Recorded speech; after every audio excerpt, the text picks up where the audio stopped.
Why are you still awake? The question enters the room the way moonlight does, silently, without permission, touching everything you've tried to hide. You don't speak. You barely breathe. You just lie there, suspended between exhaustion and refusal, glowing phone in your hand like a small defiance against the world. It's late. Later than yesterday. Later than you promised yourself. Later than your body can bear. But you stay awake anyway. You stay as if sleep is a door locked from the inside. Your eyes burn. Your mind hums with a low, tired static.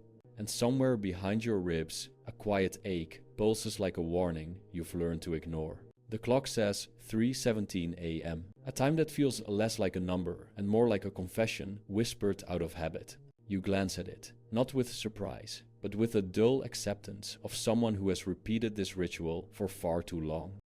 The room is still, so still that even the air seems hesitant to move. Outside, the world is folded into darkness, resting, healing, dreaming all the things you refuse to do. You scroll. You flick. You linger on images you won't remember in the morning, searching for something you can't name.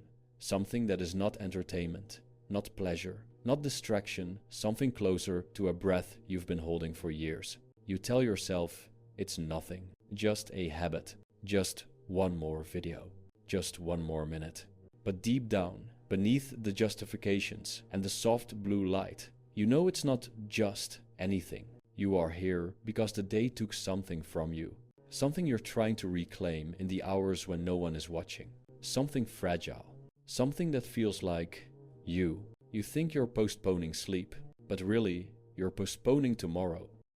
Postponing the return to the roles, responsibilities, and demands that pulled pieces of you away until you felt like a ghost wearing a name. You lie awake, not because you want more night, but because you didn't get enough life. There is a rebellion in this lateness, quiet, exhausted, trembling but rebellion nonetheless. Not the kind that shouts, or breaks, or burns, but the kind that whispers, "Not yet, I'm not ready to return." And so you stay, eyes heavy, heart heavier, fighting a battle you never meant to start. Again, the question comes, softer, sadder, as though it already knows the answer. What is it you are trying to escape? And beneath the question, something shifts. A truth rises like a slow tide, wanting to be seen, wanting to be felt, wanting, at last, to be named. You think the night begins at midnight. It doesn't. The night begins the moment the day takes something from you. A piece of your time, a piece of your attention, a piece of your freedom, a piece of your spirit. The night is only the place where the loss finally reveals itself. All day long, you move through the world wearing the mask of functionality. You perform, you comply, you respond on time. You hold yourself together even when the seams tremble. You nod when you want to scream. You agree when you want to walk away. You adapt to expectations that grow heavier with every passing month. The world calls this normal. But your body does not mistake it. Your heart does not misinterpret it. Your soul, patient but unwilling to be silenced forever, waits. And when the sky turns dark, when the lights turn off, when the obligations loosen their grip, what rises is not simply you. I go. What rises is everything you were not allowed to feel during the day. This is where the cycle begins. It always starts the same way. You lie down with good intentions. You promise yourself you will sleep early. You know your body needs rest. You know your mind is fraying at the edges. But then one small thought, just one. Let me check something. A notification, a quick scroll, a short video, a message you don't reply to, but somehow cannot look away from. Just a moment, you say, just a breath, just a little space. But space is exactly what you've been starving for. And so 1 minute slips into 20. 20 melts into an hour. The hour dissolves into a darkness that tastes strangely like freedom. Not real freedom, just a shadow of it. But a shadow is enough for someone who has felt caged all day. You tell yourself you're unwinding, relaxing, letting your brain cool down. But that's not true, is it? What you're really doing is running.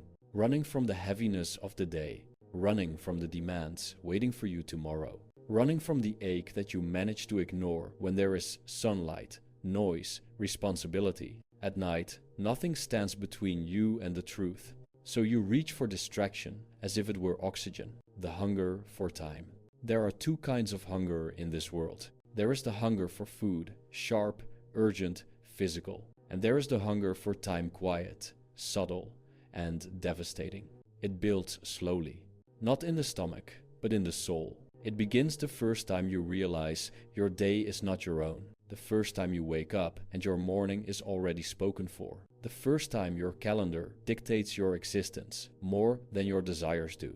By evening, that hunger throbs. By night, it becomes unbearable. And so you steal time from the only place left, your sleep. Not because you don't know better. Not because you enjoy feeling tired. Not because you think tomorrow will be easy. You steal time because the world has stolen your day. And when something is repeatedly taken from you, you eventually take it back in whatever small ways you can.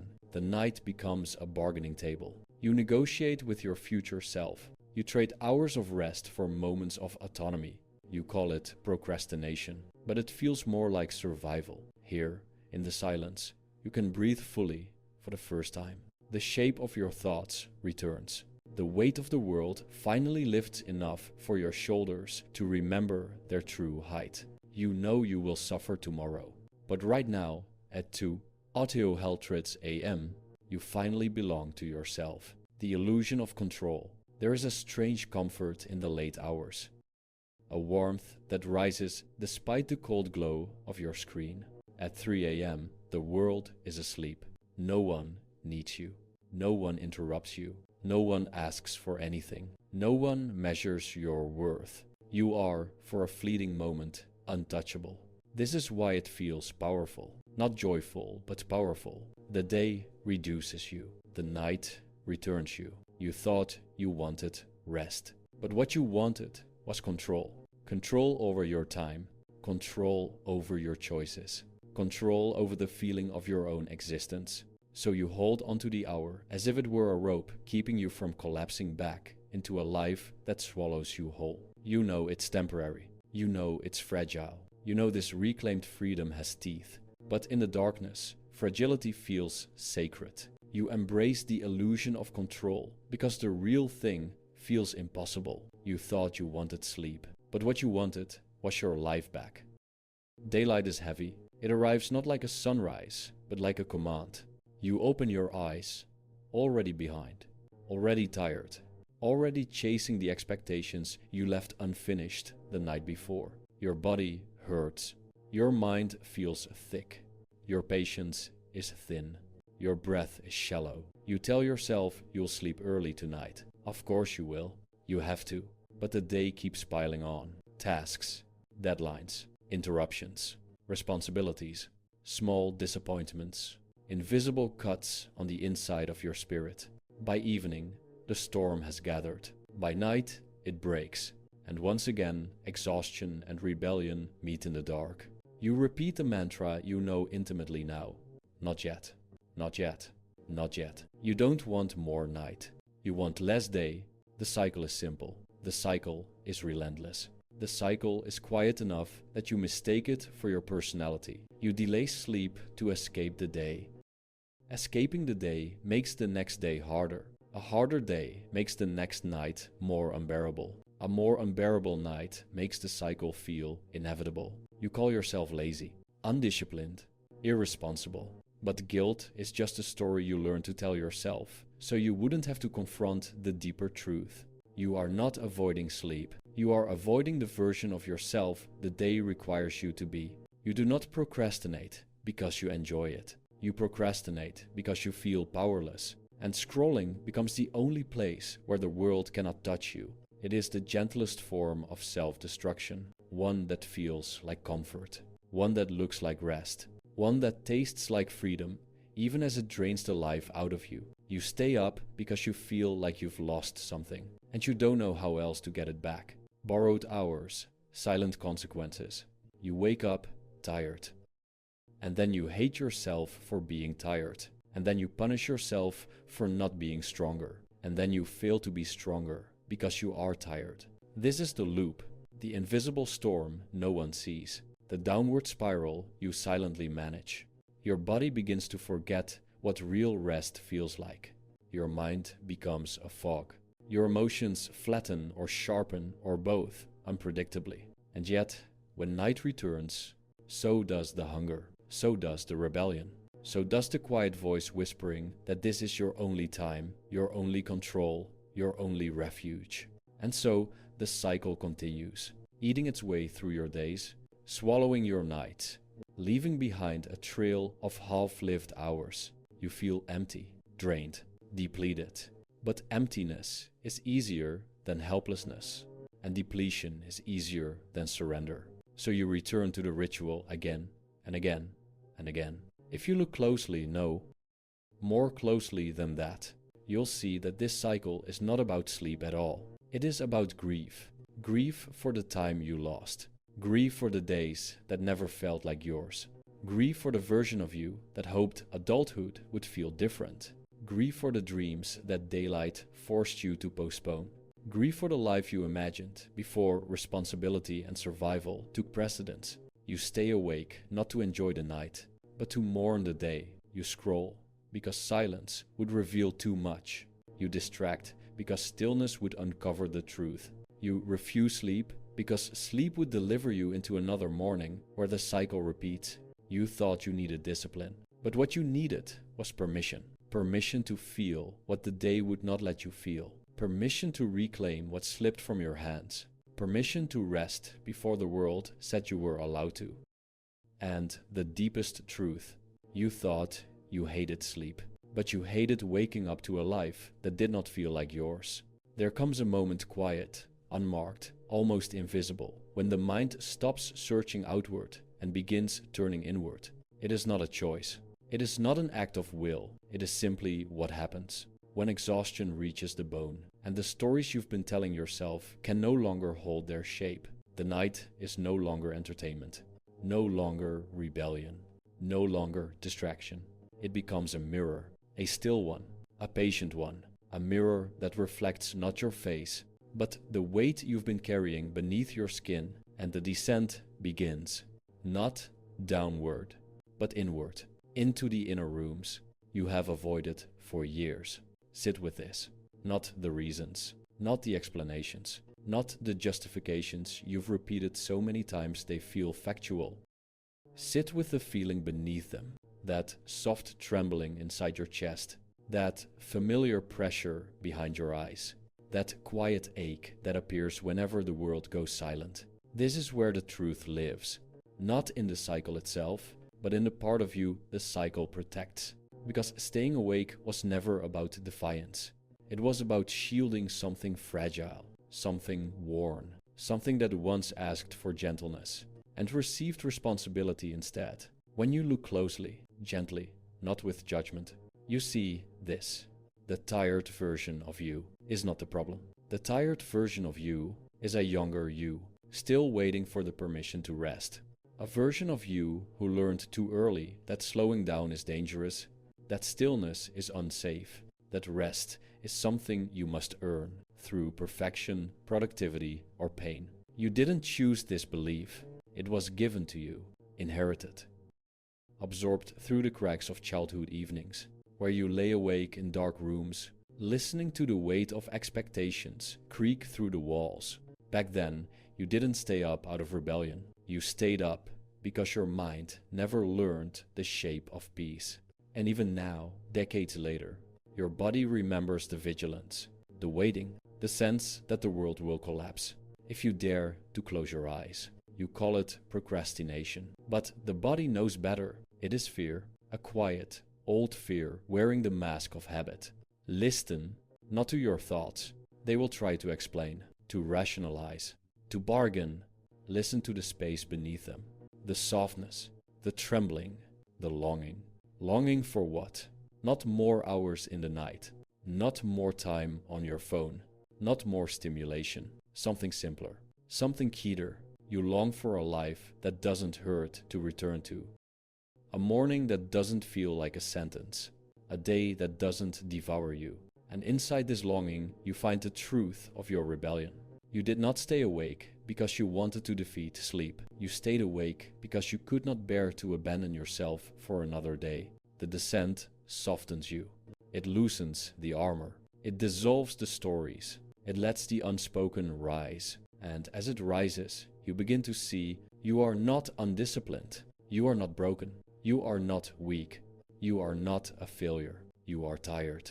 Not the kind of tired that sleep can fix, but the kind of tired that comes from years of carrying yourself alone. You are longing, not for novelty or entertainment or attention, but for rest that feels like belonging. Rest that feels like safety. Rest that feels like home. You are grieving. Grieving the parts of the day that never belonged to you. Grieving the time you sacrificed. Grieving the softer life you imagined before the world pressed its demands onto your shoulders.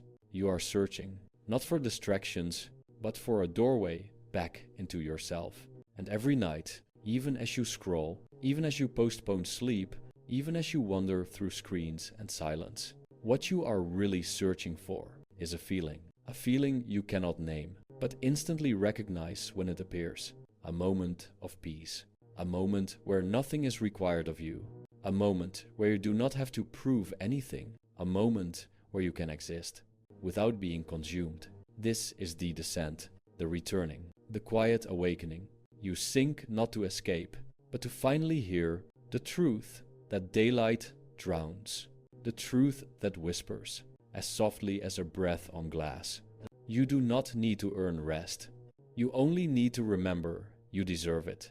And in that whisper, something inside you loosens, a knot you've been tightening for years. A tension held so long it became part of your name. The descent does not end with understanding. It ends with a kind of stillness, a moment where your inner world stops running, stops bargaining, stops defending, and simply exists. For the first time, sleep no longer feels like surrender. It feels like a return to the self you have abandoned for far too long. And in the quiet, you feel it.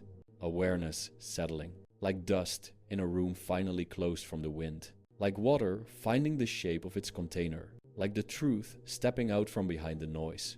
There is a moment subtle, nearly invisible, where understanding becomes something softer, something less like a thought, and more like a shift in the air around you. A moment where you are no longer wrestling with the night, or bargaining with the morning, or arguing with the version of yourself you've been forced to become. A moment where the struggle loosens its grip and the silence that once felt suffocating begins to feel strangely kind. Liberation never arrives with fireworks. It arrives the way dawn does, quietly, softly, humbly, as if afraid to be seen too quickly. And it begins here, in this stillness, where the noise of the world has fallen away, and the noise inside you has grown tired of hearing itself. Something shifts. You feel it before you understand it. A softening behind the ribs, a gentleness in the breath, a release you didn't know you were holding. For the first time in a long time, your body is not bracing for impact. Your mind is not running in circles. Your heart is not clenching around an unnamed fear. It is as if the night, after all its rituals of resistance and rebellion, is finally offering you its true gift. Not more time, not more freedom, not more escape, but clarity. The clarity that comes when you stop trying to fix yourself and begin simply seeing yourself as you are, tired, longing, human, and undeniably worthy of gentleness. The pressure you carried, the weight of unfinished tasks, the fear of the morning, the guilt braided into every sleepless night, begins to loosen, strand by strand. Not because you solved it, not because you conquered it, not because you forced yourself into change, but because awareness itself is a kind of release, and release itself is a kind of freedom. You begin to realize something quiet and unexpected. You do not need to fight the night. You do not need to dominate the day. You do not need to control time, or your thoughts, or your impulses, or your exhaustion. Control was never the answer. It was the cage. Every night you stayed awake, seeking freedom, you were really seeking relief from the feeling that your life was not your own. But now, in this softened awareness, you see the paradox. Freedom does not come from clutching the hours with restless hands. It comes from loosening your grip. Time was never your enemy. It was your companion, waiting for you to stop running long enough, to let it rest beside you. In this realization, the night stops being a battlefield and becomes a refuge. A place not where you escape yourself, but where you return to yourself. Rest no longer feels like defeat. It feels like belonging. Sleep is no longer something stolen from you, or something you steal back. It becomes a doorway you may walk through, without fear of losing yourself on the other side. The morning loses its sharpness. Its threat dissolves. It becomes simply another space, another canvas, another breath in the long unfolding of your life. Nothing external has changed, but everything inside has. This is liberation. Not a solution, not a triumph, not a victory over your habits, but a quiet shift in perception, a knowing that you do not need to earn rest, or justify your exhaustion, or bargain with your own peace, a knowing that you can close your eyes without abandoning yourself, that you can rise in the morning without disappearing into the day, that you can inhabit your life without losing the softness you found in the night. And suddenly, almost imperceptibly, sleep does not feel like the enemy anymore. It feels like a homecoming, a return to the self beneath the noise, beneath the stories, beneath the rebellion. A return to the part of you that has been waiting quietly for the permission to rest. And so, as the night settles around you and your breath deepens and your thoughts begin to float instead of cling, you feel it. Not control, not mastery, not victory, something softer. A spaciousness you mistook for laziness, a calm you mistook for weakness, a tenderness you mistook for escape. And within that tenderness, the truth appears. You were never avoiding sleep. You were avoiding the version of yourself who believed you needed to control everything to feel alive. Now, in this quiet liberation, if you understand, time was never lost. It was waiting, waiting for you to stop fighting it, waiting for you to stop running from yourself, waiting for you to let go just enough to feel life return to its natural rhythm, waiting for you to finally see that freedom is not seized, it is allowed. Allowed through awareness, allowed through softness, allowed through surrender. And the night, gentle at last, whispers the final truth. When you stop seeking control, time returns to you. There is a kind of silence that does not end when the night does. It lingers. It follows you. It stays with you long after your eyes have opened and the first light of morning has touched the edges of your room. You feel it now. A subtle shift beneath the surface of your thoughts. A gentleness moving through your mind like a slow, warm tide. The liberation didn't fix everything. It wasn't meant to. What it offered instead was something quieter, something the world rarely teaches, something your life rarely allowed. A different way of being. And now, in the soft glow of morning, you sense it. Not triumph, not motivation, not renewed discipline, but a calm recognition that the fight you carried inside you is no longer necessary. You rise differently, not with urgency, not with dread, not with the heavy armor you used to strap around your spirit before stepping into the day. You rise as someone who has remembered that life is not meant to be a series of battles, fought against yourself. You move slowly, not out of laziness, but out of awareness, as if each motion has weight again, as if your body has finally been invited back into the conversation, from which it was exiled for so long. There is no rush in you, no grasping, no bargaining, only a quiet understanding that the day ahead is not an enemy to hide from, nor a master to obey, but simply another moment in your unfolding. And for the first time in years, you do not feel the need to outrun the hours. You step into the world, not dramatically, not with newfound purpose or blazing clarity, but with a softness that feels almost unfamiliar. The people around you remain the same. The tasks remain the same. The noise, the demands, the expectations, none of it suddenly disappears. The world does not reshape itself, just because you finally heard your own truth.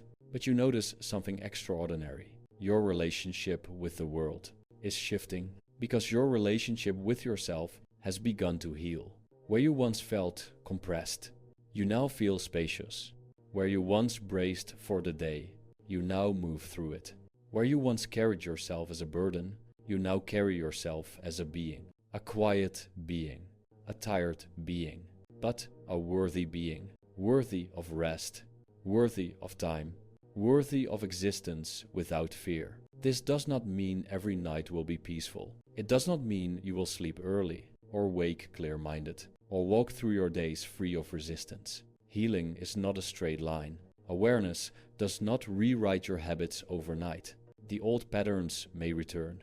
The scrolling, the postponing, the ache of borrowed hours. But now, something within you is different. The cycle is no longer invisible. The truth is no longer buried. The rebellion is no longer confused for desire. You no longer mistake exhaustion for failure, or avoidance for weakness, or longing for shame. You see the real shape of your nights. You see the real shape of your hunger. You see the real shape of your inner child, who waited so long for gentleness, that the waiting itself became a habit. And once something is seen, truly seen, it can no longer operate in the dark. The cycle may persist for a while, but it will never again own you the way it once did. Awareness has broken the spell, and slowly, not in a single night, nor in a single realization, your body relearns the shape of rest, not the forced rest of discipline, not the collapsed rest of exhaustion, not the stolen rest of procrastination, but the natural rest of a mind that no longer needs to fight itself to feel alive. A rest that comes not from control, but from surrender. A rest that rises not from victory, but from recognition. A rest that returns to you when you finally stop gripping the hours, as if they might slip away, because now you know. Time is not something you lose by sleeping. Time is something you lose by fearing the life you wake up to. And when the fear loosens, even slightly, even briefly, time begins to soften with you. It expands. It breathes. It moves in harmony with your steps, instead of dragging you behind it. You no longer chase the hours. You no longer steal them. You no longer stand in the doorway of sleep, like someone afraid of disappearing. You simply move with time, as it moves with you. And this, quietly, gently, tenderly, is how you return, not to the world, not to your responsibilities, not to a perfected version of yourself, but to the part of you that always knew the truth, long before the words arrived. When you stop seeking control, time returns to you.